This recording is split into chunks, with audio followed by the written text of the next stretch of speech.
Yo tengo una anécdota. Fines de los 60, principios de los 70. Cuando todo el mundo decía, es ineluctable, es imposible impedirlo, la cosa va a ser así, la civilización avanza de oriente a occidente, el socialismo va a llegar.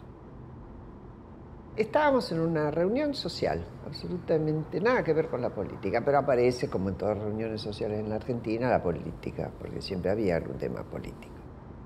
Y un hombre, que era un industrial argentino, dijo esto: el socialismo va a avanzar y es función de la derecha, de nosotros, detenerlo, o por lo menos que tarde lo más posible. Yo inmediatamente le dije, ¿y usted no tiene miedo? ¿Usted tiene hijos? Sí, sí, sí. Y digo, ¿no tiene miedo que estén o en un lugar o en el otro y sean víctimas? Él me dijo, detrás de mí el diluvio.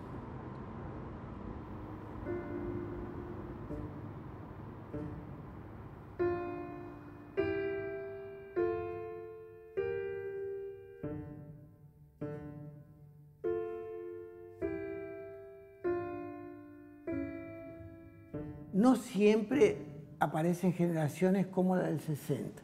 Cuando me refiero a generación no me refiero al año que nació, sino a partir del año en que actúa públicamente. Entonces la generación que comenzó en los 40, las influencias eran comunismo, nazismo, liberalismo. Y de hecho la Segunda Guerra Mundial en los años 40 era eso, eran potencias liberales, comunistas y fascistas. Muy bien. Fue una generación, digamos, que dependiendo de la región o del conflicto, tomó partido por un lado o por otro, pero las influencias vinieron de esos tres lados. Ya la generación del 60 tuvo una influencia mucho más homogénea. Toda la cuestión fascista estaba menos presente, llegamos a confundir al peronismo como una fuerza, digamos, asociada con el proyecto socialista, porque era clase obrera, trabajadores. Entonces había un factor ideológico muy claro, pero a partir de la generación del 60 tuvo todo a su disposición, universidades buenas, trabajo de sobra, píldora para hacer sexo cuando quería, o sea, libros a montones, vanguardias culturales, teatros y cines y todo a su disposición. Buenos Aires fue una fiesta en los años 60, una fiesta de 24 horas, y eso le dio una energía que tenía que ir para algún lugar.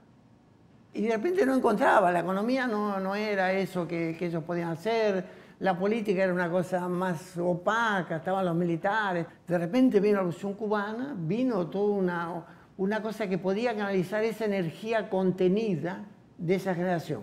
Entonces estaba la carga ideológica y la carga generacional, porque esa generación era de izquierda, era una generación con fuerza romántica, con capacidad para hacer cosas. Llegaron y marcaron la vida del país. Entonces mi hipótesis es la siguiente. Está bien, eran de izquierda, pero cuando se lanzaron a la lucha, ya no importó más la izquierda y la derecha, lo que querían era el poder. Y los montoneros es la mejor prueba, porque el ERP era de izquierda. Sí. Pero los montoneros eran ¿qué? Los montoneros eran de izquierda y derecha al mismo tiempo. Así es. Eran católicos conservadores, o sea, junto con izquierdistas marxistas, era una mezcla insoportable que las unía ¿qué? La voluntad del poder. Cuando vos llegás al 73, vos tenés casi toda la generación del 60 que quería ayudar a refundar el país. Esta es otra palabra que vos usás y me parece fantástica, en términos para describir y atroz para pensar lo que viene después. Porque el que quiera refundar una cosa tiene que tirar la anterior a la basura. Entonces, esa generación entró con la voluntad de refundar el país. Algunos no entraron a la lucha armada por razones varias, no querían, no les gustaba, tenían miedo, qué sé yo, cada uno sabe lo que quiere. Otros entraron, pero todos apoyaban. El ERP era el que tenía las acciones más llamativas y tenía un aceptable y bastante extendido apoyo de la clase media y media alta profesional, que los admiraba y todo lo demás. ¿Cuándo es que empieza lo que se llama el engorde de Montoneros? Con el asesinato de Aramburu. Porque Montoneros le mata el punto al ERP. Hace una acción tan brutal, tan fuerte, que todos esos que venían a sumarse a algo van para Montoneros, no van para Lerma. ¿Y qué es la muerte de Aramburu? Sino la muerte del padre. Los que lo fueron a secuestrar y matar usaban uniforme militar. Uno de ellos había sido cadete. Fue un magnicidio porque había sido un expresidente, no me importa cómo, pero digamos, hay que aprender a respetar las instituciones, para mal o para bien. No sirve de nada tirar el cuadro de la pared, porque la historia está ahí. No cambia. O sea, Stalin lo sacó a Trotsky. ¿Y que acaso Trotsky no participó en la Revolución Rusa? Nos guste o no nos guste. Y eso, digamos, me parece que no se registra bien. Fue un magnicidio y un parricidio.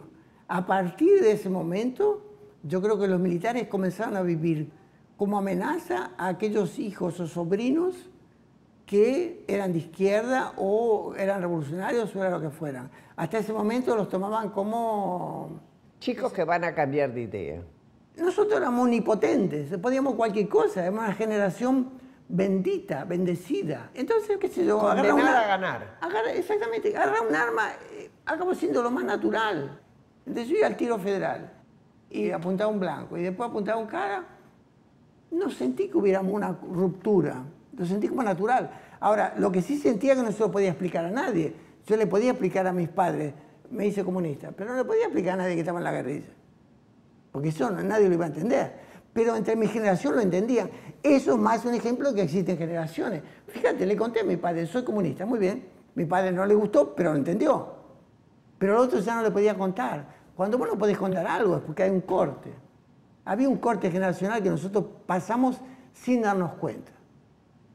Yo tenía una vida de burgués, vivía ahí en Juan Francisco Seguí, a una cuadra de Libertador, ganaba bien, mi mujer también ganaba bien. Y después, cuando podíamos, nos juntábamos ahí con los compañeros y hacíamos cagada. Ni los vecinos ni en el trabajo podían saber de lo que vos andabas. O sea, había gente en el trabajo que llamaba a mi casa porque fui preso, horrorizado, no puedo creer. Decían, pero ¿cómo? Héctor, ¿cómo? ¿Qué pasó? ¿Te das cuenta? O sea, yo no le había contado a nadie. Había hecho bien el trabajo.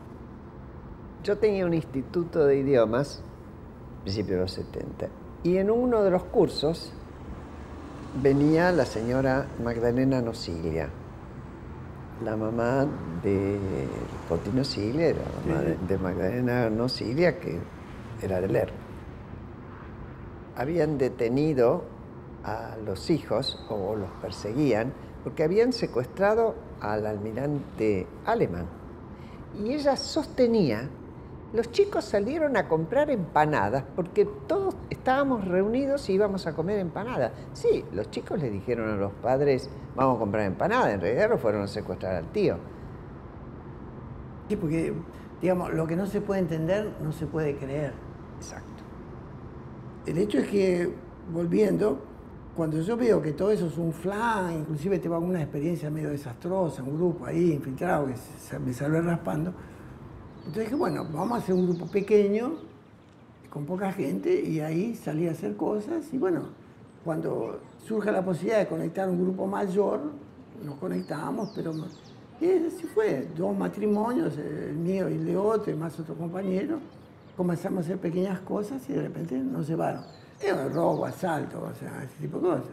Fue una catástrofe en términos de eficiencia revolucionaria, pero contribuí, digamos, a ser más un número, un nombre, digamos, eso daba fuerza, ¿no? Y motivaba a mi generación. Establecer claramente cuáles son sus amigos y cuáles sus enemigos. Y dedicarse después, esto ya no lo dice Mao, lo digo yo, al amigo todo, al enemigo ni justicia. Ya había pasado lo de Aramburu y nos invitan unos amigos a ver una película a una casa donde cierran todo, desenchufan los teléfonos, no había celulares, y nos pasan la hora de los hornos y hay 2 finales, que yo los encontré en internet, 2 finales de, no sé por qué, 2, de Perón hablando en cámara, así frontal, y donde dice de la injusticia, qué sé yo qué, y dice en un momento, tendrán que morir muchos. Y yo ni me lo imaginaba, mis chicos eran chicos. Entonces, cuando termina y empieza la charla, lo único que me salió a mí, le digo, y ese hijo de puta dice que tendrán que morir muchos mientras él se queda en España. ¿Para qué? Se armó un quilombo. Y bueno, al final nos fuimos, qué sé yo, que yo salí enojada. No te invitaron más. No. Eso. Indudablemente la guerra revolucionaria es una guerra larga, sumamente larga y muy cruenta, donde el sacrificio de los hombres es una cosa penosa y prolongada. Y quizá ese sea un camino si no hay otro remedio. Bueno, yo te doy la derecha acá porque de esto sabes más que yo. Esto fue en el 71, después de Aramburu. Pero hasta ese momento había coqueteado. En este momento asumió un compromiso fuerte. Y claro, nosotros no sabíamos, pero digamos, ahí lanzó también la consigna del socialismo nacional. Cualquier parecido con el nacionalsocialismo, digamos, no lo registramos, eso se registró después. El socialismo nacional, nosotros quedamos convencidos de que él había finalmente tomado partido y no percibimos que éramos todo lo que sabíamos, porque el problema es que con Perón, es que la izquierda siempre supo que Perón era un cara magistral para jugar, pero no confiable. Era mafioso, en el bueno y en el mal sentido, no era confiable. Pero fruto de esa conversión que pasaba por una idealización, yo me acuerdo cuando él llega y fui a Gaspar Campos a la casa, yo me acuerdo me escuché diciendo, este es el mayor genio político del siglo XX. Y metía a todos en la valija. Menos mal que dije siglo XX. Estaba así, me sentía peronista, me sentía frente a él, a un líder, y lo que no percibí justamente que él con esta jugada, exactamente en esta jugada, él nos puso más como una carta en el mazo para jugarnos. Vamos a decirlo con todas las letras, la conducción de los montoneros era muy pobre intelectualmente y con poca capacidad, para no decir casi ninguna capacidad de entender la realidad. Entonces embarcaron en el cuento del tío, no del tío Cámpora, sino del papá Perón, embarcaron en eso. Cuando ven que no es eso, cuando ven que le echan la culpa de una cosa que no hicieron, como fue Seiza, ahí no entienden nada, Entonces dicen, no, debe estar mal informado. Yo creo que eso no fue una maniobra táctica, ellos estaban creyendo eso. Entonces dice, vamos a romper el cerco. ¿Romper el cerco cómo? Eso no lo explicaron hasta después de la muerte de Rucci, que nunca se hicieron cargo, por otra parte, ¿no? Hay un libro de Perdía últimamente sí, que dice que no, que ellos no fueron. Yo te digo, sobre esto, juro por la ceniza de mis viejos que fueron. Porque yo estaba en la conducción y vino otro tipo de la conducción regional y dijo, yo cuando informé, cuando me preguntaron, dije, no, debe haber sido la CIA para los compañeros que estaban bajo mi responsabilidad. Cuando vino la conducción regional a la conducción de columna, nos dijo, fuimos nosotros. Y cuando le preguntamos, ¿y cuál es la explicación política? Así, con miedo y con respeto, es, dije, hablamos de aquí un rato, ahora deja que te cuento la operación. O sea, los fierros siempre vinieron primero. Después de contar la operación, ya estábamos calmados. Entusiasmados. Dale que va, está bien, -1. Ahora, fíjate que él dice, y creo que lo insiste, dice, tiene que haber dos en la mesa de negociación. El enemigo que siente que va a ser derrotado y se sienta a negociar, y de este lado tiene que estar el otro, que no tiene que ser un tonto. El no tonto era él. No, claro. El único que podía negociar, porque Montoneros le había dejado la política en sus manos. Exactamente. Al militarizarse y hacer la confrontación, dejó. Perón hacía la política, era el no tonto, era el piola, y los otros con la teoría del cerco, que si rompemos el cerco, que si qué, y ya en un camino que era imparable, no se podían detener, me parece. Y con lo no era solo, lo de Montoneros no era solo militarismo, era aventura también, o sea, era una cosa así de fascinación que ejercía la violencia. La violencia es una droga, literalmente. La violencia seduce. Ir con un arma, tirotearse. Imagino lo que será torturar, o sea, matar en gran escala con una bomba atómica, qué sé yo. La violencia seduce. Y cuanto más se practica, más seduce. Los indios, que eran sabios, después de una guerra, dejaban a los guerreros 40 días sin entrar en la tribu, porque tenían toda la carga emocional podrida de la guerra. Nosotros no teníamos 40 días después de un atentado, después de cualquier cosa. Nosotros estábamos constantemente eso. Eso nos fue llevando a los militares también. O sea, que estaba la ideología, pero también estaba este otro factor que era la violencia. La violencia nos seducía a todos. Entonces, esta maniobra de decir, deja que te explico primero la operación, es una maniobra natural, espontánea. ¿Por qué? Porque a todos nos seducía la violencia. Vos sabés que cuando, en el año 79 y 80, cuando entran las dos oleadas de contraofensiva, que la primera, los militares no los esperaban tanto, la segunda los estaban esperando, era como cazar gallinas en el gallinero. La Embajada de Estados Unidos, yo accedí a documentos que fueron, viste que cada tantos años sí, se abrían.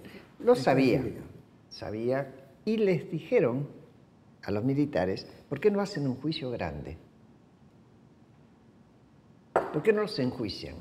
Y ustedes quedan colocados frente a la sociedad como con un acto de legalidad. Yo creo que no pudieron. Tuvieron que seguir matando. Cuando podían haber hecho un juicio y nos hubieran puesto en un problema a los organismos de derechos humanos, que hubiéramos tenido que poner abogados a defender el derecho que tenían de ingresar al país con armas para una acción subversiva. ¿Cómo hacían los organismos? No deshacían políticamente. No, los liquidaron.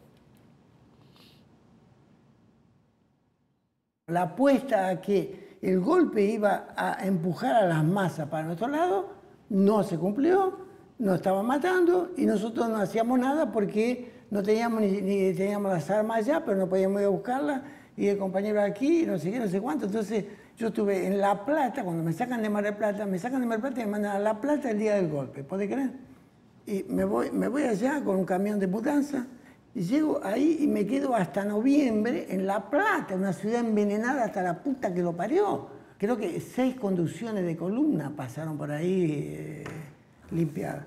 Entonces me mandan ahí y ya era aspirante, pero bueno, cuando me recibieron me dijeron, sabemos que sos un buen combatiente, pero bueno, también sabemos que sé yo qué, que era que no pensaba exactamente, pero vamos a hacer muchas operaciones. Hice 2 operaciones, 2.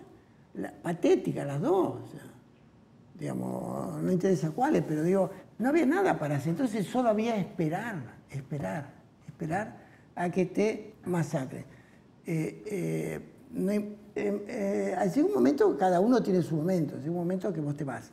Ahora, el problema es el siguiente, yo esto lo hablaba con los compañeros que yo tenía bajo mi responsabilidad, que eran más jóvenes, esto es lo doloroso. Y yo le decía, escúchame, esto no da.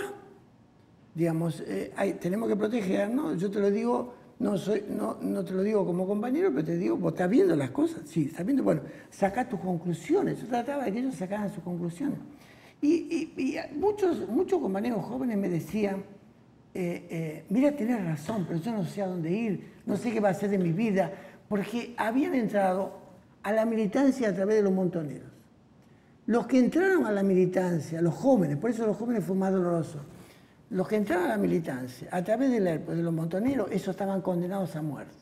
De antemano. ¿Por qué? Porque iban a ir hasta el fin, porque la nobleza de espíritu les impedía la traición. Aquellos que tienen experiencia sabían que habían sido traicionados por el PC, como en mi caso. El PC, está bien, entramos y después el PC no era eso. Después, peronismo revolucionario, no era eso. Después los montoneros, no era eso. Ya estaba acostumbrado, no era eso. Entonces, bueno, chao. ¿Te das cuenta? Los otros no. Los otros se quedaron. Entonces, también tener un poco más de edad ayudaba. Más edad en el sentido de más experiencia. Más experiencia. Zafaban algunos y otros quedaban enganchados, pero porque además había una cuestión, y esto me lo explicó alguno, de deuda con los compañeros muertos. Era muy fuerte el tema de la lealtad.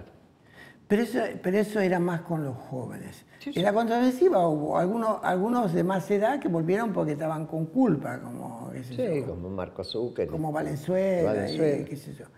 Pero había muchos jóvenes ahí. Yo conocía a la mujer de David Viñas en Río de Janeiro. El hijo era portero allá.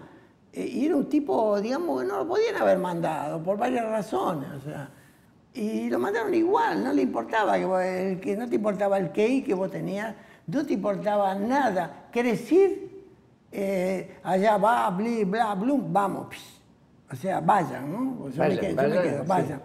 Entonces, anímense y vamos. Había un incentivo al heroísmo que era, la verdad, un incentivo a la muerte. Esto hay que decirlo bien. Sacrificial. Sacrificial, si querés. O sea, sacrificial es una palabra fina, que yo estoy de acuerdo, sacrificial. En última instancia te está mandando a la muerte, Entonces, acá, cuando alguien te manda a la muerte y otro te mata, ¿de quién es la responsabilidad? Decime. Es compartida, ¿no? Entonces, la verdad que no hay dos demonios, hay uno con diversas caras. Demonios siempre, digamos, hay varias jerarquías de demonios, pero para el vocabulario argentino hay un solo demonio con varias caras. Chao. Disculpame la cosa de traer estas cosas, pero digamos, lo que más me duele, te digo, me emociona, lo que más me duele es la cosa de los menores. Sí, que yo no los pude evitar porque yo tenía y les decía, rájense. Y no.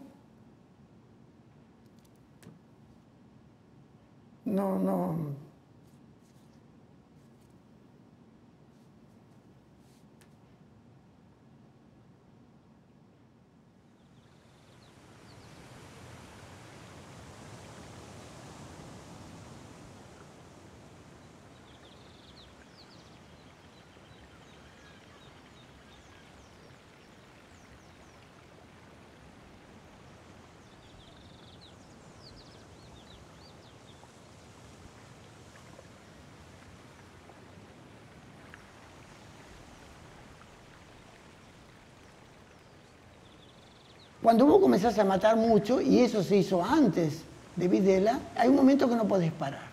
Yo quería matar a todo el mundo. Yo una vez tuve un casi enfrentamiento con el ejército allá en la ruta que va, queremos hacer un ataque a Techín. Y no sé si cambió el nombre ahora, que sé qué, pero es la ruta que va a Berisso, Ensenada, por ahí. Estábamos esperando los camiones de Techín para hacer un atentado y aparecen de patrulla los camiones del ejército. A mí me salvó, digamos, que el que era responsable, porque yo ya no era oficial, el que era oficial se puso muy nervioso, porque yo le dije, mirá, aprovechemos y matamos a todos. Claro, ahí, digamos, íbamos a matar conscriptos. Yo era consciente de eso, pero, digamos, en ese momento, digamos, yo no tenía conciencia clara, inclusive sabía que ahí moríamos, porque eran 2 camiones conscriptos. Claro, nosotros teníamos la ventaja de la oscuridad porque estábamos atrincherados en la banquina, qué sé yo, los tipos podían rajar. Si bien que el coche nuestro también había rajado, en fin, una complicación. Pero yo tuve sensación, yo quería matarlo a todos. El otro, el que me acompañaba, se cagó, literalmente se cagó, y me dice, no, vayámonos. Por el camino quiso enterrar las armas, le dije que no la enterraran, inclusive tuve que insubordinarme. Saqué el seguro del arma, le dije, no, si vos la dejás, yo me llevo tu arma, le digo, pero yo no voy a dejar ningún arma aquí. Después lo procesan y debe haber quedado por el camino el pobre pibe, porque era un pibe joven. O sea, había sido llevado oficial por ser fiel a la línea, pero digamos, experiencia de combate no debía tener mucha. Digamos, el que entró en combate varias veces tiene siempre el deseo de se vengar. O sea, si vos nunca entraste en combate, vos dudás, ¿entro o no entro? Si vos entraste una vez y ganaste, mataste a todo, la próxima vez podés hacer magnánimo. Pero si empataste o perdiste, la próxima vez querés, igual que en la ruleta, doblo la jugada a ver si gano. Doblo la jugada a ver si gano. Me mataron otros, doblo. Querés matar a todo el mundo. No podés parar. Digamos, a veces hay circunstancias que te hacen parar.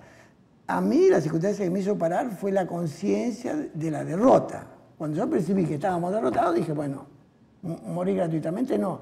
Pero me quedé, digamos, hasta que la derrota fue evidente.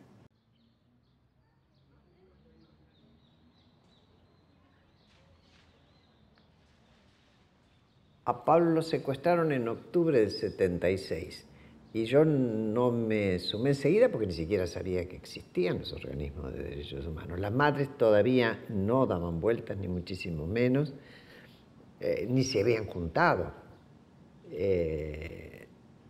Una vez, yo lo que hacía, bueno, obviamente recurrir a abogados que no te presentaban ningún habeas corpus, tenías que hacerlo vos y firmarlo vos. Pedir, mi marido entonces se entrevistó con Suárez Mason para pedir por Pablo, durísima la entrevista. Fuimos a distintos lugares, hasta que en un momento dado alguien me dice que existía la Asamblea Permanente por los Derechos Humanos y que estaba juntando habeas corpus para hacer una presentación colectiva. Le dije que sí, pero le dije que además yo quería ser útil en la asamblea. Y al principio me pusieron a prueba, porque bueno, era el PECEL quienes más controlaban eso y eran más desconfiados y tenían razón, ¿no? Entonces me hacían cortar en los diarios las noticias donde aparecían muertos en la calle, lo cual era bastante dramático porque yo no sabía si iba a encontrar el nombre de mi hijo ahí. Y se hizo esa presentación que en ese momento, en abril o mayo del 77, eran 450 casos que se habían podido juntar, nada más. 400, cuando ya había muchísimos más desaparecidos. Bueno, se llevaron, después yo poco a poco me fui integrando a la asamblea cada vez más, hasta que en un momento dado yo dije, no me interesa nada de lo que estoy haciendo, no me podía plantar delante de alumnos y enseñar. Yo tenía la impresión de que lo que más me importaba a mí saber yo no lo sabía, entonces no podía enseñar nada. Y yo ingresé en la PDH y me puse a trabajar ahí, recibiendo testimonios, organizándolos, haciendo lo que podía. Cada vez se fue haciendo más fuerte mi presencia y, qué sé yo, en el año 78, recién ahí pude admitir que a Pablo lo habían matado. Y fue pura racionalidad, con sueños al contrario, porque el inconsciente te trabaja al revés. Claro. La racionalidad va para un lado, lo afectivo va para otro. Y ahí yo pasé de todas las noches, yo para dormirme le metía un tiro en la cabeza a Macera, a Videla y a Agosti, en mi imaginación, y me dormía. Cuando acepté, que fue todo un proceso, ¿no? Que a Pablo lo habían matado, dije yo, voy a trabajar para que vayan presos. Dejé de matarlos, fantásticamente, y me dediqué a preparar, junto con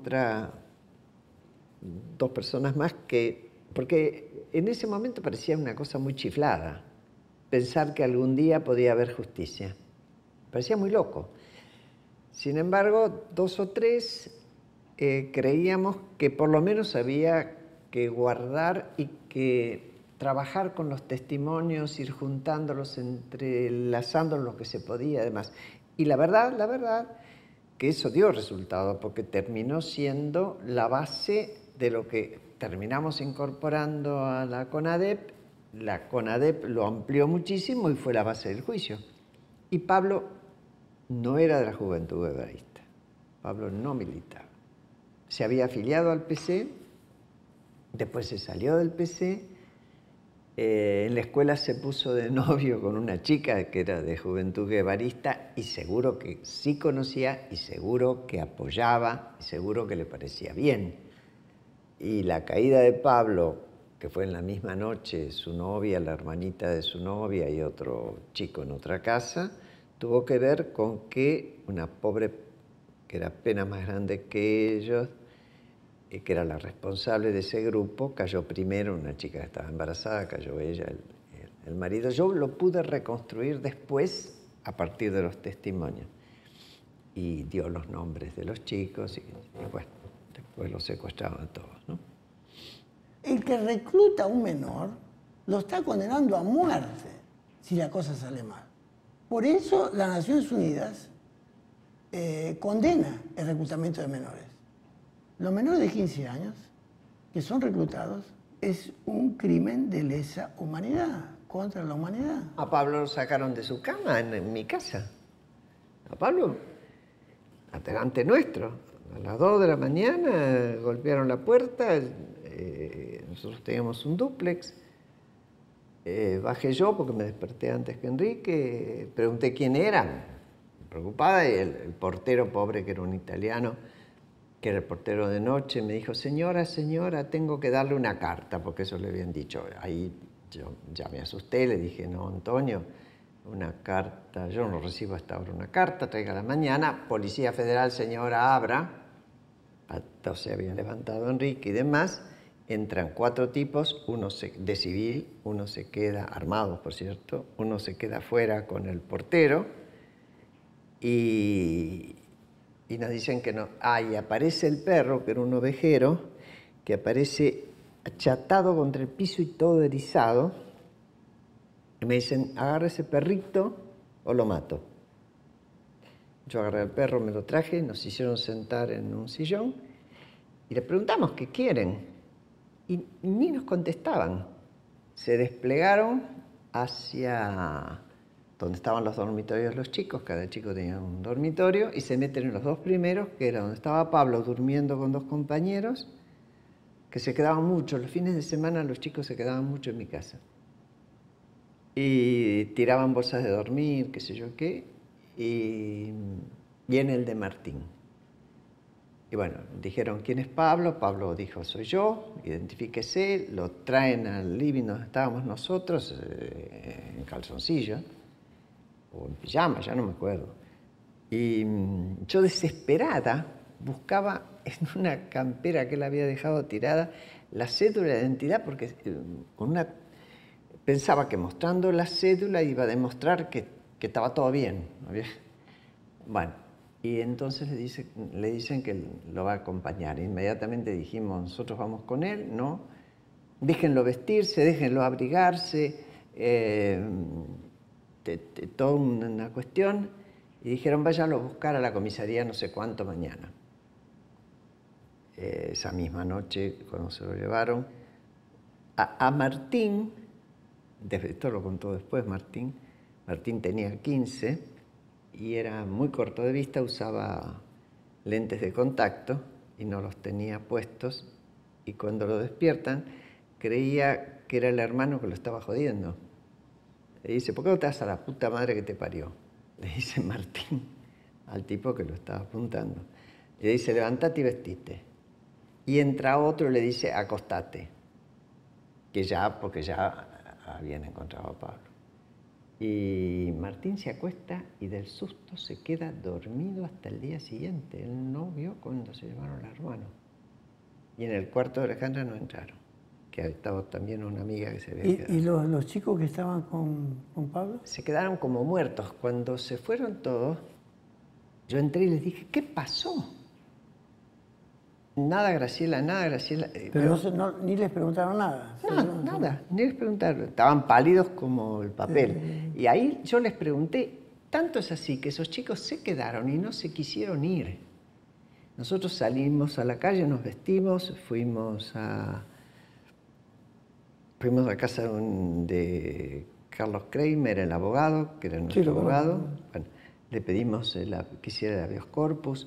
A la mañana, después yo me fui a casa de mi hermana para esperar la hora de ir a la comisaría. Fuimos a la comisaría, en la comisaría por supuesto nos dijeron que no había hecho ningún operativo. Al mismo tiempo entraba una patota igual que la que había entrado en mi casa mientras estábamos ahí. Y cuando llego a mi casa me los encuentro a los chicos, hablando entre ellos y desesperados. Y yo les dije, váyanse, porque me daba miedo que volvieran. Yo no sabía. Y no se querían ir. Y yo llamé a la familia de uno de ellos y le dije, por favor, llévenselo, es que mi hijo se quiere quedar. Y yo digo, vos no tenés miedo. Era una cosa muy chiflada, ¿no? Fue muy terrible. Y bueno, de ahí empezaron las peregrinaciones. Una de las cosas que yo recuerdo fuerte de aquella época es la sensación de haber perdido la ciudadanía. Porque vos, profesional de clase media, sabés que un abogado te defiende, sabés que hay instituciones, vas a la comisaría, haces denuncias, vas a un juez y presentas un habeas corpus. No es que yo fuera la experta en habeas corpus, pero al final me hice. Pero te tienen que responder, porque sos ciudadano. La sensación era de que ya no eras nadie.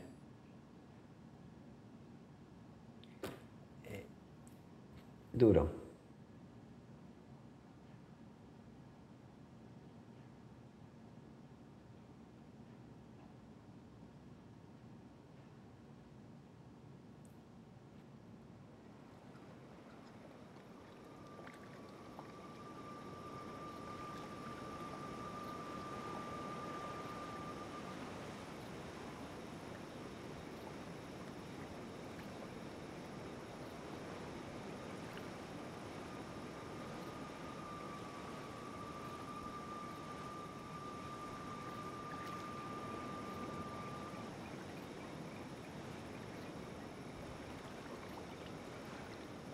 Cuando estábamos en la asamblea permanente, que recibíamos denuncias, bueno, al principio trabajábamos con un formulario muy elemental, nombre, fecha de nacimiento, qué día había desaparecido, si había testigos, Después fuimos cada vez agregándole más preguntas para tener más datos.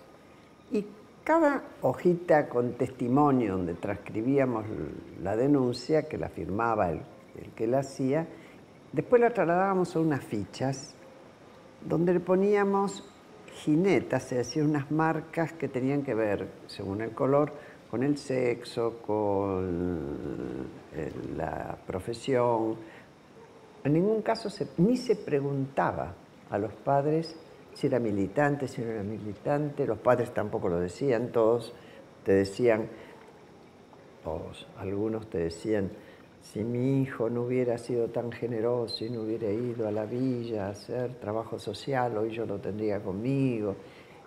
Es decir, en ningún momento había una demanda sobre la afiliación política.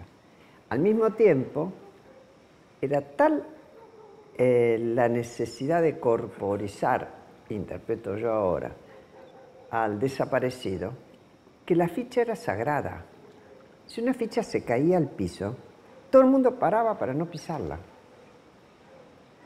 Era muy impresionante, visto sobre todo a la distancia. Y tal vez tenga que ver eso con mi necesidad de poner números exactos de desaparecidos. Es decir, yo detesto el número general. 30.000. Yo voy a lo documentado. Y me parece que tiene que haber quedado muy unido a ese respeto casi ceremonial de hacer la ficha. Porque era el único lugar donde el desaparecido estaba, en la ficha. No.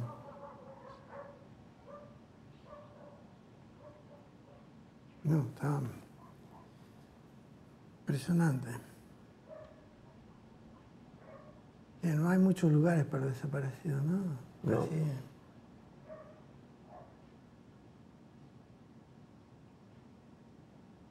La guerra en Argentina, la guerra civil en Argentina fue del 73 al 76. Ahí hubo un estado de anarquía propia de la guerra civil. Todos se mataban en la calle de la peor forma, unos a otros. Morían más de un lado, morían menos de otro. No había ley ni justicia, no había Estado para amparar. Ahí hubo guerra. Muy bien. Lo que yo digo es que nosotros no tuvimos legitimidad para continuar la guerra que habíamos iniciado con Onganía durante un gobierno constitucional. Y Videla tuvo legitimidad para poner un fin a un estado de anarquía que no iba a llevar a ningún lugar porque nosotros no íbamos a derrotarlos en la medida que el pueblo no estaba tomando partido por nosotros de la forma que nosotros esperábamos, por nosotros eventualmente podíamos haber triunfado, no estaba decretado en el cielo que no podíamos triunfar. Pero digamos, eso no dependía de nuestra voluntad armada, dependía del pueblo volverse para nuestro lado. No era Nicaragua. No era Nicaragua. Porque además estaba Perón, y Perón no había echado de la plaza, o sea, digamos, nosotros no registramos eso. Cuando Perón se echa de la plaza, nosotros empatamos. Cuando sube Videla, nosotros perdimos. Videla tenía legitimidad para hacer lo que hizo, lo que no tenía. O sea, esto desde el punto de vista teórico puede resultar paradojal, pero no lo es a partir de los teóricos del Estado moderno como Hobbes. O sea, es que él hizo las cosas ilegalmente, demoníacamente, salvajemente, y tiene que ser condenado como fue condenado, no tengo ninguna duda, pero tenía legitimidad para hacerlo. Esto es una paradoja, querido. O sea, que no la quiero entender, que no la entienda. Y el hecho de que haya habido víctimas no introduce una legitimidad para atrás, ¿no? O sea, como él nos mató, perdió la legitimidad. No. O sea, él hizo las cosas de la peor forma posible, como le dijo Lanusse. Él podía haber, en vez de secuestrado y desaparecido, podía haber detenido y juzgado. Él no lo hizo porque era un mediocre, entre otras cosas. La mediocridad en posiciones de mando o en posiciones de jerarquía es una catástrofe, ¿no? Y como yo digo, Firmenich, Isabel y Videla eran, digamos, la tríade de la maldad, de la mediocridad y de una, digamos, de una incapacidad para percibir lo que estaba ocurriendo. Ellos simplemente acompañaban los hechos. Lo que se reclama es la vigencia, como en cualquier guerra debe existir, de leyes elementales de respeto a un prisionero de guerra y de leyes elementales de respeto a un individuo que no participa activamente en la guerra.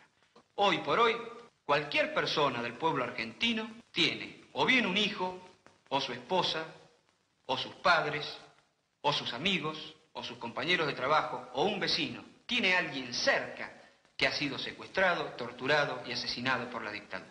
Cuando nuestros militantes, cuando nuestros soldados eligen la lucha armada como la forma más alta de defender los derechos humanos del pueblo entero, no de un individuo, de millones de hombres, frente a la explotación, frente a la represión generalizada del sistema, asumen perfectamente los riesgos de la muerte como un hecho natural, como un precio que cada individuo y que todo un sector del pueblo argentino está dispuesto a pagar por la salvación de la patria y del pueblo.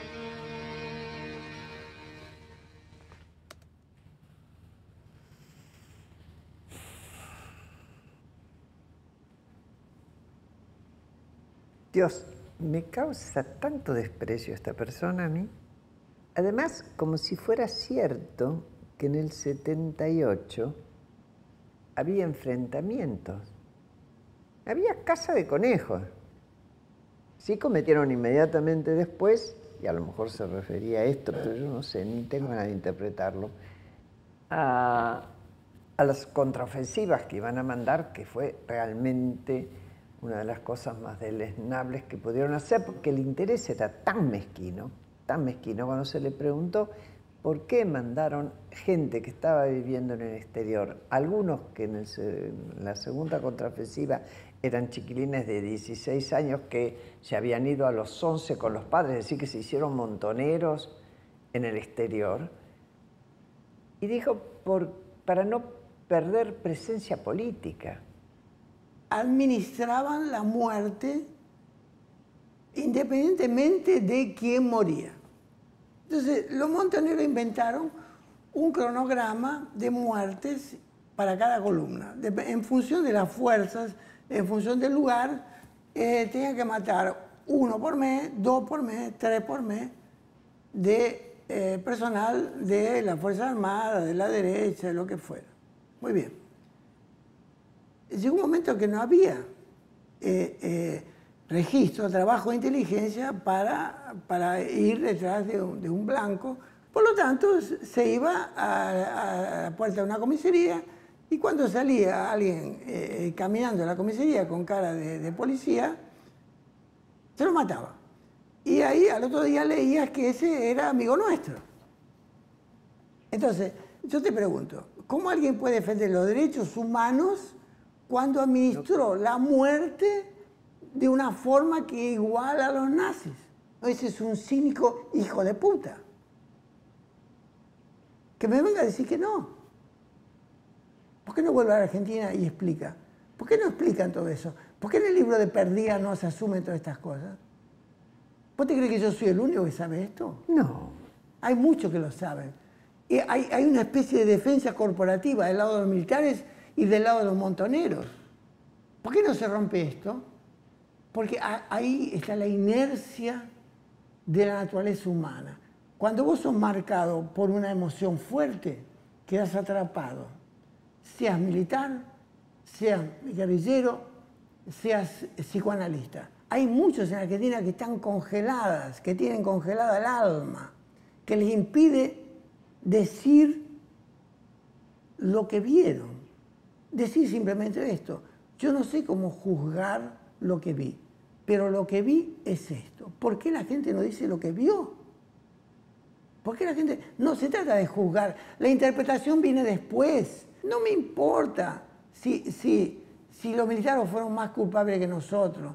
Puede ser. No me importa. Lo que yo quiero es lo que yo quiero. Y que cada argentino y argentina que participó en los 70 diga lo que vio y lo que hizo.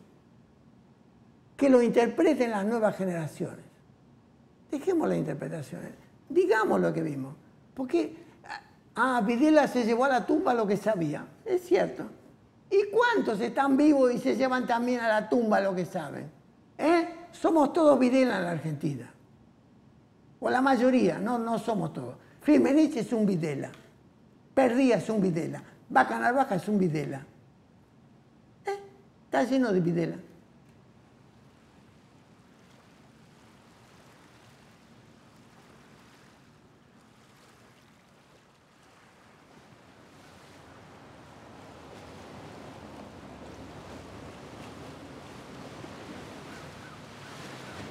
Yo voy a empezar contando lo que supe sobre la cifra de 30.000 desaparecidos. En realidad yo siempre me preguntaba, porque esa cifra apareció en el año 77, cuando después hubo más desaparecidos, se aumentaba el número. Entonces, ¿por qué 30.000? Ya en democracia, cuando Eduardo Luis Duhalde fue secretario de Derechos Humanos, yo lo entrevisté para un libro anterior mío, y le pregunté, decime Eduardo, ¿de dónde salió esa cifra de los 30.000? Y él me explicó una cosa que era en ese momento lógica. Me dijo, Cuando nosotros llegamos a Europa exiliados, armamos inmediatamente la Comisión de Derechos Humanos de los Argentinos y empezamos a trabajar sobre Naciones Unidas. Pero la Convención sobre Desaparición Forzada de Personas no existía. La convención más moderna sobre masacres y demás era el genocidio. Ahora, el genocidio supone una cantidad de gente notable. Y ahí nosotros empezamos a trabajar con los 30.000. Después dice, cuando vinieron las madres que sostenían la consigna aparición con vida los llevaron, con vida los queremos, entramos en colisión, obviamente, porque nosotros los dábamos a todos por muertos para que fuera genocidio. Y eso quedó como símbolo, y hoy se sostiene como símbolo, y para mí esta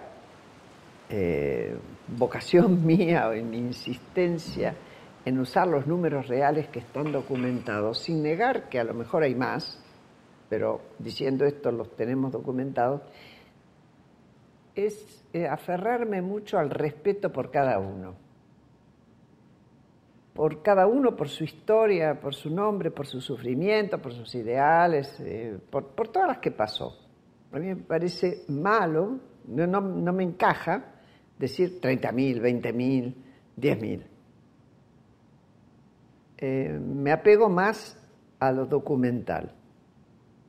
Después, cuando vino la CONADEP, una vez más, aunque ya supiéramos más de dónde militaba cada uno, porque ya, sobre todo cuando aparecieron los sobrevivientes, en un número que nosotros no creíamos que existían, no sabíamos que tantos habían estado desaparecidos y habían sobrevivido, no se asentó nunca la militancia. Se siguió con la idea de que eran víctimas, todos víctimas. No importaba de dónde venían, eran víctimas.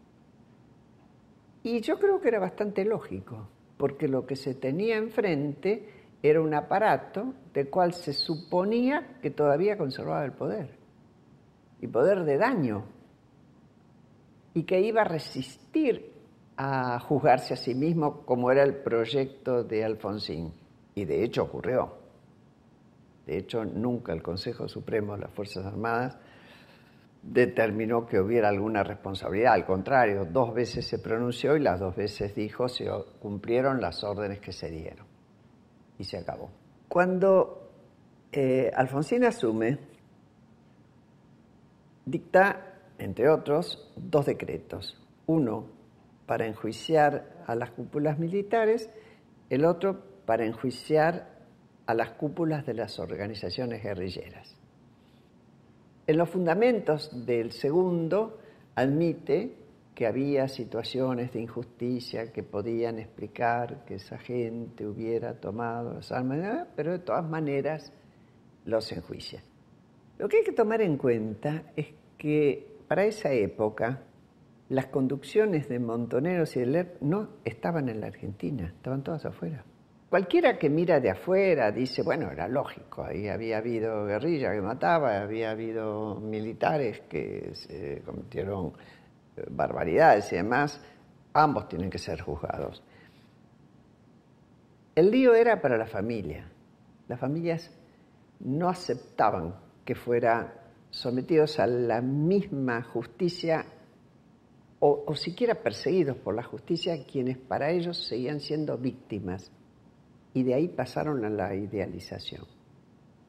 Porque realmente, por amor a la verdad y por necesidad histórica y hasta por respeto al compromiso que esa gente había tomado, así se hubiera equivocado, lo que nos está faltando es el pedazo de la militancia. El reconocer que la mayoría era militante, que buena parte era combatiente y que las consecuencias fueron brutales, su muerte, su desaparición, su tortura, etc. Yo no sé cómo lo ves vos. Totalmente de acuerdo con vos. Yo creo que hay que diferenciar siempre la responsabilidad de las cúpulas con la responsabilidad de las bases. Independientemente que en las bases se cometan crímenes, las responsabilidades no son nunca iguales. O sea, si yo doy una orden de exterminio, como Isabel, o de aniquilamiento, y se cometen abusos abajo, esos abusos deberán ser pagos por lo que los cometió. Pero yo mandé a aniquilar. Ese abuso se dio en el contexto de mi orden. Por tanto, yo soy el principal acusado. Como en Argentina se nivela, ¿qué ocurrió? Se dieron esas órdenes. Entonces, todos los militares son así. Y con las víctimas ocurrió lo mismo. Pobrecito. Entonces, todos son pobrecitos. Y se incluyó a las conducciones. La justicia no actúa así, obviamente. La justicia actúa diferenciando responsabilidades.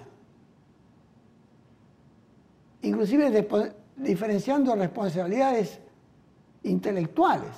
O sea, si yo soy Perón, estoy en la Plaza de Mayo y digo 5 por 1, aunque no haya matado a ninguno, incentivé la violencia, eso es crimen. Entonces, que eso en la Argentina nadie se hace cargo, hay un montón de intelectuales. Por eso yo admiro a Oscar del Barco. Sí. O sea, porque Oscar del Barco se hizo cargo de una cosa que no cometió, pero incentivó como intelectual. Y están un montón de intelectuales que en la época hicieron lo mismo y no se tocaron. Defendieron la acusación como si fuese a ellos mismos y era ellos mismos. Solo que son tan cobardes que no consiguen todavía pensar en el otro y defienden entonces el derecho de matar de los otros. Yo no maté a ninguém. ¿Cómo no mataste a nadie? Pero estabas de acuerdo. Yo creo que lo que vos relatás de no pedir, de un organismo de derechos humanos, no pedir la identidad política me parece correcto. Yo creo que no se tiene que pedir. Ahora, si yo soy jefe de una organización armada, yo tengo que reclamar que incluyan a mis militantes el grado. ¿Cómo es posible que un compañero muera con el grado de mayor, oficial primero, aspirante o lo que fuera, y aparezca como empleado bancario? Y la Argentina, un buen ajuste a la realidad jurídica mostraría que no hubo genocidio. Yo pienso que no hubo crimen contra la humanidad. Y cuando yo digo esto, que no hubo crimen contra la humanidad, he recibido muchos mensajes de intelectuales muy importantes de Argentina, de filósofos políticos, no de cualquier persona, que desde el punto de vista jurídico y político están de acuerdo conmigo. No porque esto sea bueno o malo, porque esa es la realidad.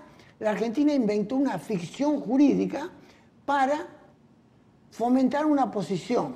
Primero 30.000, que no sabía, me parece perfecto, 30.000 para incorporar como genocidio. Perfecto, entonces, bueno, genocidio. Después son todos víctimas. Bueno, si son todos víctimas, también son víctimas los jefes.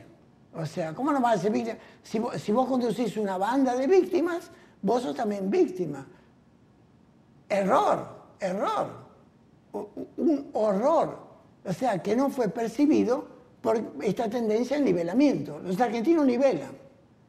Yo no tengo nada en contra de que a los militares la condena se les multiplique por 3, pero que a los otros se les multiplique por 0 para que dé nada, ahí ya es un exagero.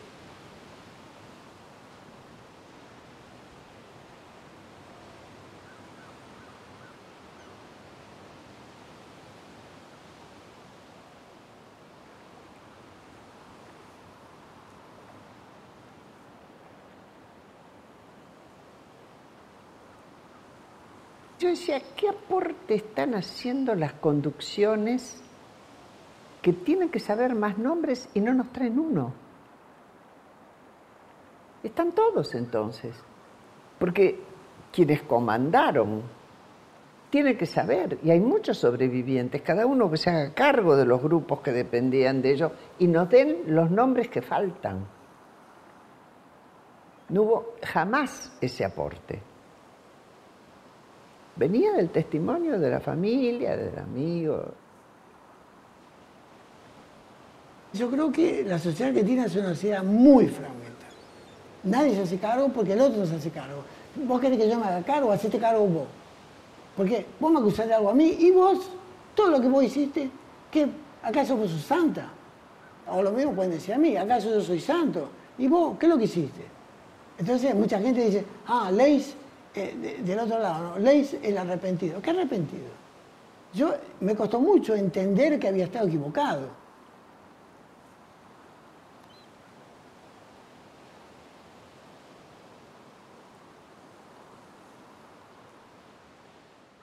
Señores jueces, quiero renunciar expresamente a toda pretensión de originalidad para cerrar esta requisitoria.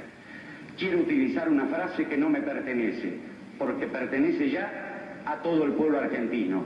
Señores jueces, nunca más. Silencio en la sala. Silencio. Personal policial, desaloje la sala. Desaloje la sala, personal policial. Se dispone un orden. Señores de pie. Señores de pie, por favor, silencio en la sala.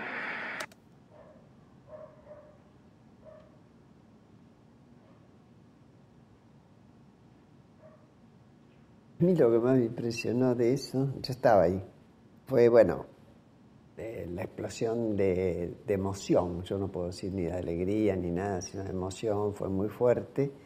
Pero la frase, señores de pie, y que los militares se tuvieran que poner de pie ante la voz de un juez civil, cuando ellos habían atravesado todas las leyes, las instituciones, todo, para mí fue lo más fuerte. Claro, de claro. eso. En Argentina no fueron creadas condiciones para que las personas pudieran colocar las cosas, pudieran colocar su verdad diciendo lo que ellos pensaban.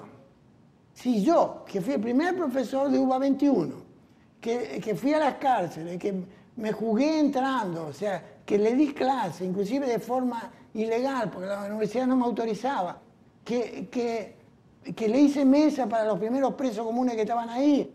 Cuando yo veo que a los militares les prohíben estudiar, digo, ¿pero cómo? No son humanos.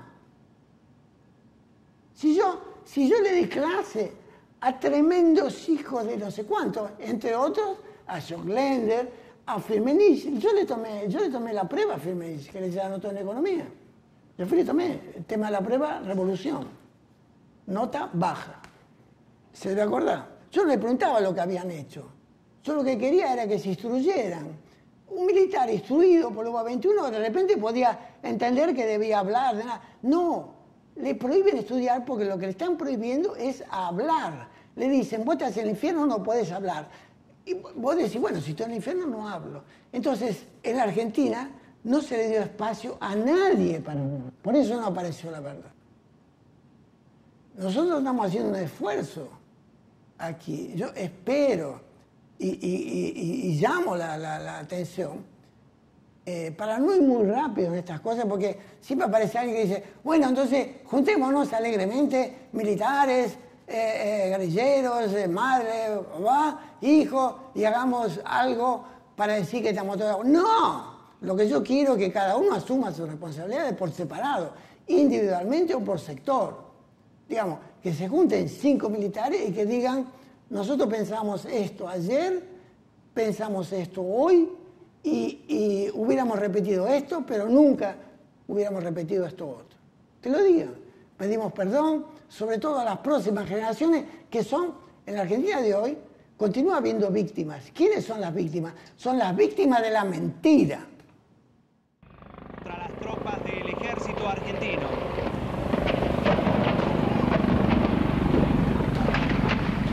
Escuchen, todos son impactos directos contra el edificio de la Guardia de Prevención de La Tablada. Se está incendiando.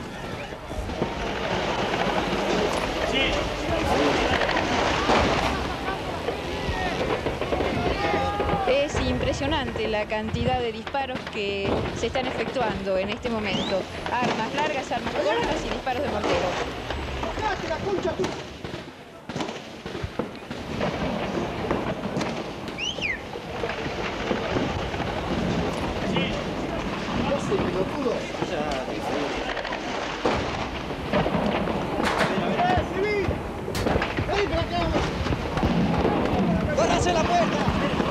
Acá traen algunos de los heridos, inclusive muertos. Dale, habla, negro. Más heridos y muertos son trasladados en las distintas ambulancias que han llegado aquí hasta otra de las puertas.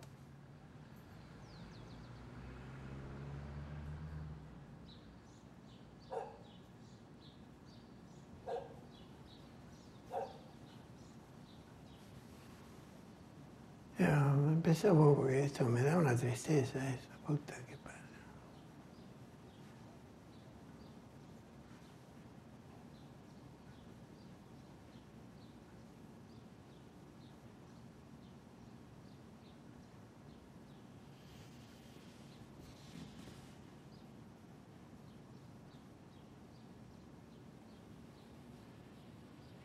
Vos sabés que a mí me llama, tenemos una cita para reunirnos en la asamblea, todos los organismos, y me llama un señor y me dice, Graciela, son mis hijos. Están ahí, me dejaron la nena hace unos días y me dijeron que por unos días no iban a estar y qué sé yo qué. La excusa era absurda. Decir que hacían eso para parar un golpe militar era tan absurdo. Delirante, yo diría. Delirante. Digamos, nosotros estamos criticando a una guerrilla que siguió luchando cuando viene Cámpora en un periodo constitucional democrático. ¿Y esto qué es? Esto es, cuando se recupera la democracia, después de todo eso, otra vez llamar a los militares. Acá hubo derrotas no reconocidas. Nunca apareció, nos derrotaron. Sí, eso. No admitir, del lado, por ejemplo, de las organizaciones, pongamos Montonero, que es la que pervivió con más gente, nunca dijeron, caímos derrotados. Y hasta hubo algunos que dijeron, si lo hubiéramos hecho de otra manera, capaz que hasta ganábamos, como si les costara mucho la realidad de entender que a lo que se habían enfrentado era nada más y nada menos que un ejército, una marina y una náutica nacional, con ideología, con formación, con capacidades de llegar a lugares que ellos no podían y a situaciones que ellos no podían. Y del otro lado, también fueron derrotados, doblemente derrotados. Fueron derrotados desde el punto de vista cuando se enfrentaron con los ingleses, lo cual hubiera sido el paroxismo del triunfo si hubieran logrado ganar esa guerra, pero también fueron derrotados políticamente. Por ahora, en la Argentina, a nadie se le ocurriría recurrir a un golpe para solucionar un problema político. Era una generación turbinada para el poder.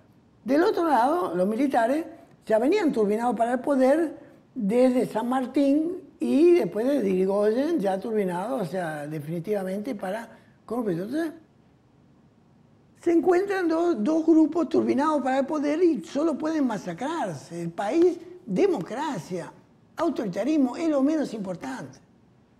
Por eso digo, son todos víctimas. Son todos víctimas. Porque son todos víctimas de una incomprensión de sus circunstancias. Bueno, de todas formas son responsables. Sí, sí. No digo que no. Pero digamos, ellos son víctimas también. Que paguen por sus hechos, pero son víctimas también.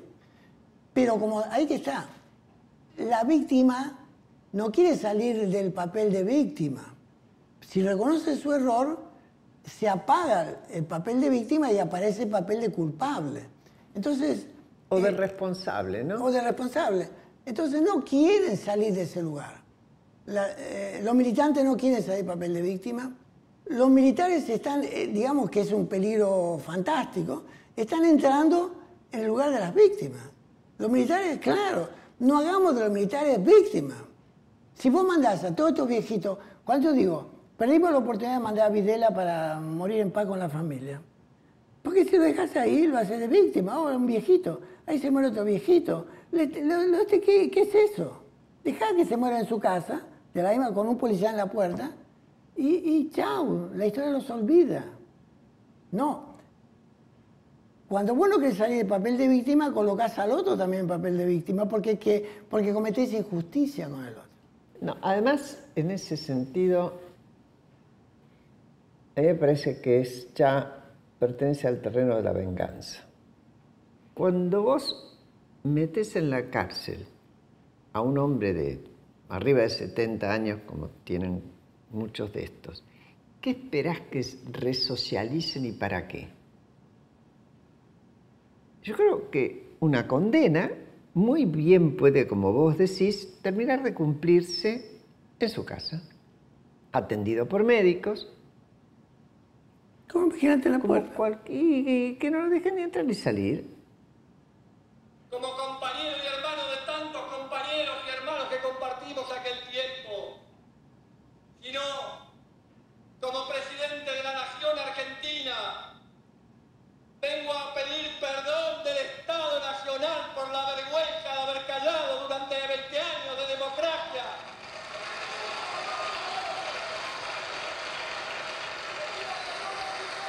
Y aplauden.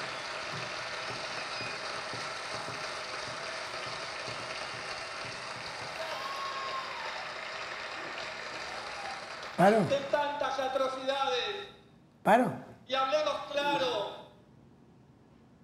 No es rencor ni odio lo que nos guía y me guía.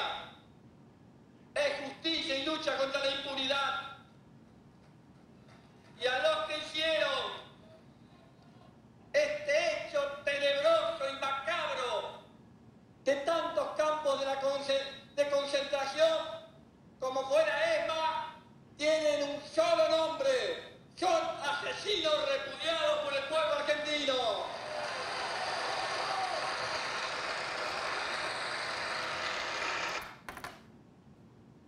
La batería. Parece mentira que un gobernador, él era gobernador hasta que llegó a ser presidente, no hubiera leído, ya no digo el Nunca Más, porque es denso, lo admito, pero ni el diario del juicio. Montevecchia hizo un diario que siguió día a día cada jornada del juicio y se agotaba. Entonces, ni leyó los diarios, ni leyó obviamente el Nunca Más, ni siguió de cerca la política, ni la controversia de si amnistía sí, amnistía no. Nada, no se enteró de que la comisión, la CONADEP, había ingresado a todos los campos donde fue necesario y donde teníamos sobrevivientes que aceptaban ir a reconocer el lugar, que a veces entraban incluso con los ojos vendados, se hacían vendar los ojos para medir por los pasos a dónde estaban los lugares de donde partía la escalera que los llevaba al calabozo después de haber pasado por lo que llamaban el quirófano, que era el lugar de tortura. Nada, no registró nada. ¿A qué se dedicaba como gobernador en Santa Cruz? Yo te voy a hacer una pregunta incómoda. Él ignoraba con buenas razones, ¿no? Estaba haciendo otra cosa, no lo vio. Pero los intelectuales que lo apoyan a él, que sí sabían. A mí no me incomodás porque yo no pertenezco a ese No, lugar. no, ya sé, pero digo, ¿cómo no ven ese lado instrumental? Porque, digamos, ¿cuál es el papel de un intelectual? Digamos, apoyar, si él cree que hay que apoyar, pero criticar con más severidad, sobre todo en la democracia, con más severidad cuando el príncipe se equivoca. ¿Por qué dejaron pasar eso? En la Argentina hay siempre intelectuales comprometidos, que es la negación del intelectual, ¿no? Como decías, orgánico y todo eso. Militantes que le dicen. Militantes. Querido, la democracia te exige que no haya ni revolución ni contrarrevolución. Te exige que haya personas que consigan pensar en defensa de la verdad. Eso en la Argentina no hay. Entonces hay que decirlo también. Los argentinos que se creen muy piola tampoco tienen intelectual. Hay un poquito, muy poco. Los 60 es un producto, es una merchandise, es marketing. Los 60 es un producto, es heroísmo de una generación que murió víctima de sus ideales defendiendo la democracia, querido, ¿te parece poco? Yo quiero hacer lo mismo. Si vos yo soy joven y vos estoy en una escuela medio tonto, no sé qué hacer con mi vida, soy ni pobre ni dejo de ser pobre, qué sé yo, no sé lo que soy. Viene un tipo y me dice, mirá, aquí vos tenés la oportunidad de ser héroe otra vez. ¿Cómo quién? Como esto, que hicieron lo otro, murieron todos, pero ahora no vas a morir, por otra parte vas a ganar un salario, qué sé yo. Yo quiero, ¿cómo no voy a querer? Escuchame, mi vida es monótona. La democracia es un opio. Fuera del momento fundacional de la democracia, es un opio. Cuando vos digamos, vivís, después de 20 años de democracia, vos comenzás a decir, puta que parió, yo estaba mejor en los 60, en los 70, las emociones eran más intensas. Acá, yo tengo, para influir en alguien, yo tengo que publicar un artículo en algún lugar, tengo que convencer a la gente que me lea. No le puedo dar un tiro a alguien y digamos que todo el mundo me siga. ¿Te das cuenta? Pero lo mínimo que es de nuestro hoy en homenaje a la patria es no trasladarle a las generaciones que vienen las frustraciones de las nuestras. Y lo digo como viejo que se puso un arma al cinto. Sabemos que hay viejas que lloran por los huesos de sus hijos, que hay mucho dolor, que hay mucha injusticia, pero no podemos trasladarle a las nuevas generaciones de militares las frustraciones de la nuestra, porque necesitamos un país convivible, un país que antes que nada, por encima de sus diferencias, tenga el coraje de poner adelante en nosotros. A mí, bueno, vos también lo decís, ¿no? Lo que me impresiona más es esa convicción que él tiene de que cada generación carga una mochila, la que le toca, pero que es recargarla si la generación anterior le tira sus problemas. Porque ya de por sí va a tener que solucionar la que le venga.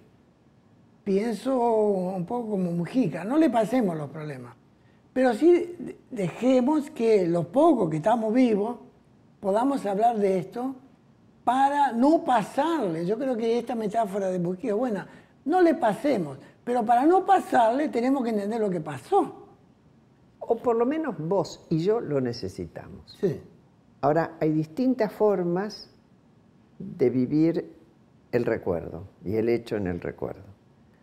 Uno que es repetir siempre lo mismo. Yo me encontré repitiendo siempre cómo habían secuestrado a mi hijo, que es reiterar y reiterar, casi yo diría para incorporar. Y cuesta bastante salir de esa memoria fija y empezar a transcurrir por la memoria histórica, que es empezar a mirar por qué pasó eso, cómo pasó, en qué contexto. Yo me sentía atrapada cuando solo repetía lo que le había pasado a Pablito. Realmente. Y no es que me sienta mejor con los sentimientos o el dolor o que haya pasado, pero me siento mejor con mi propio crecimiento y con mi necesidad de entender.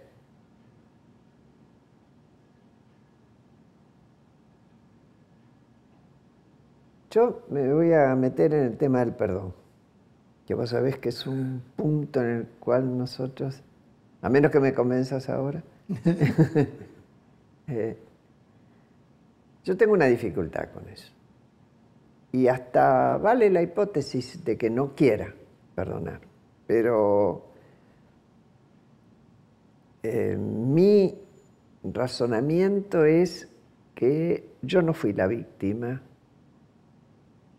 del accionar de los grupos de tarea de Campo de Mayo. La víctima fue Pablo. Y yo pude pedir justicia en nombre de Pablo, porque yo creo que todos desaparecidos se merecían justicia, pero no fueron juzgados, ni acusados, ni nada. Y no puedo ponerme en el lugar de Pablo, no tengo derecho, yo siento que no tengo derecho, y perdonar, porque a lo mejor él no perdonaría. No puedo. Yo te digo, no te quiero convencer, yo creo que hay algo de íntimo en el perdón que no se puede, digamos, es un acto íntimo, es un acto, yo diría, espiritual, en el sentido de que lo hago si mi alma me permite.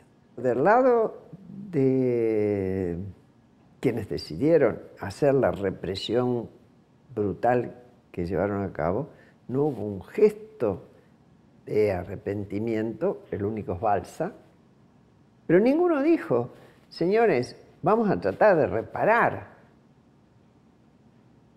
Pedimos perdón, genéricamente. Pongámoslo en mi caso. ¿Cuál era la ofensa? Matarme un hijo. Esa era la ofensa. Pero ese hijo era una persona con discernimiento propio. Sí, pero estoy de acuerdo. Si él no está para perdonar, yo no puedo perdonar por él. Es una comprensión sutil, pero yo creo que se tratando de una comunidad política amplia, no se precisa que todos pidan perdón a todos. No es un acto ritualístico esto. Si no sería ritualístico. Se precisa que se genere un consenso, digamos, de que es posible hacer justicia y perdonar. Solo eso. ¿Y qué implica perdonar? Implica justamente, para mí es la esencia, y eso es Hannah Arendt, no lo inventé yo. El perdón es el arma secreta de la política para que no se repita siempre la misma historia. Vos entras en el eterno retorno de la política cuando vos ejercés venganza, cuando vos pedís ni olvido ni perdón, paredón, frase que Hannah Arendt no conocía, pero que seguramente lo hubiera citado, y cuando vos pedís ni olvido ni perdón, paredón, vos estás condenando a esa sociedad a que repita la historia. No salga de eso. La forma de salir de un ciclo de resentimiento y venganza, resentimiento y venganza, resentimiento y venganza, es en algún momento perdonar. Algo, un poco. En el momento que perdonas un poco, aumenta que la amistad, diría Aristóteles. Alguien diría en lenguaje más moderno, la reconciliación. Me hiciste pensar en una cosa. ¿A quién le interesaría? ¿Cuál sería el beneficio secundario o primario de ese círculo vicioso? Ni olvido, ni perdón, paredón. Tener entretenido a una sociedad en ese círculo vicioso. ¿Quién se beneficiaría? Bueno, el que se beneficia es siempre el que lo instrumenta. El que lo instrumenta. El poder. Entonces, exactamente. Que va a ser otra cosa. Para mí, perdonar todo lo que se habría hecho sería decir, bueno, basta de llevar a la justicia. Porque bueno, ya está perdonado, está zanjado, se acabó. Yo creo que seguir haciendo justicia, porque la gente lo necesita. Los que tenían que ver supuestamente con la muerte de Pablo, ya pasaron por la justicia y fueron condenados. Aún así, yo digo, ha cumplido su pena, la sociedad acepta que ha cumplido su pena. Personalmente yo no me puedo reconciliar con esa persona porque lo haría en nombre de otro. Lo que yo no puedo tener es el sentimiento de revancha. De eso escapo. Yo no puedo hacer venganza. No quiero que esté preso un tipo que está enfermo.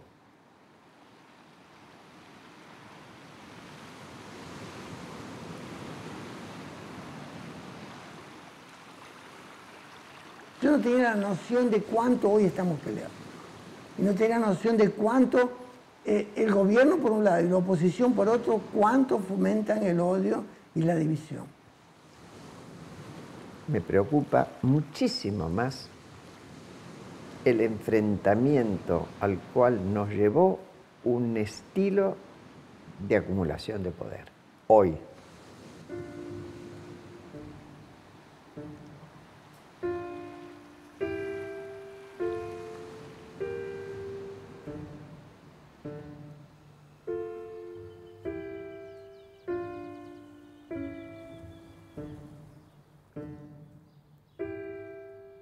Cuando alguien o algún tipo de institución se convierte en el símbolo del recuerdo, eso es anclar la memoria. Y puede ser instrumentado. Y casi se condena a esa gente, porque se le estimula, a ser el imán del recuerdo permanente de una sola cosa. Esa es una de las cosas que yo no quise ser. Yo no quise ser solamente la madre de Pablo y la madre reclamante de justicia de Pablo. No quise. Es tentador, pero no sirve. Yo sé que en un momento dado, cuando Pablo desapareció, Pablo se convirtió en mi hijo. Yo tenía 2 más. Era él hijo. En un momento dado yo me di cuenta de eso. Y empecé a mirar que además era la madre de otros 2. Y que además tenía que alimentarme. Y que además tenía familia. Y que además quería seguir pensando. Yo no me puse en el lugar de víctima, nunca. No sé por qué. Me puse en el lugar de sobreviviente. Salí, voy a pensar todo otra vez. Soy sobreviviente y pienso todo otra vez. Es una nueva vida, la gané. Si vos me preguntás del fondo del corazón, lo que me ayudó a repensar, yo te diría que fue Brasil. Yo soy muy grato a Brasil, soy muy grato, tengo mucha gratitud. Me trataron muy bien, me sentí diferente. Yo la primera vez que llego a Río de Janeiro, tranco a mi mujer en el hotel, con llave, digo, no salgan, y salgo yo a la calle para ver cómo es, y veo gente contenta en los bares, tocando una musiquilla, puede hacer una samba, de repente una música que no reconozco bien y que me encanta, que es el Lloriño, que después digo, puta que parió, ¿qué es esto? Parecía estar en el paraíso. Era fantástico, era fantástico. Yo no puedo narrar la alegría que me dio. Eso me ayudó a pensar otra vez. Y estaba dispuesto a repensarme, porque yo sentía que había algo errado.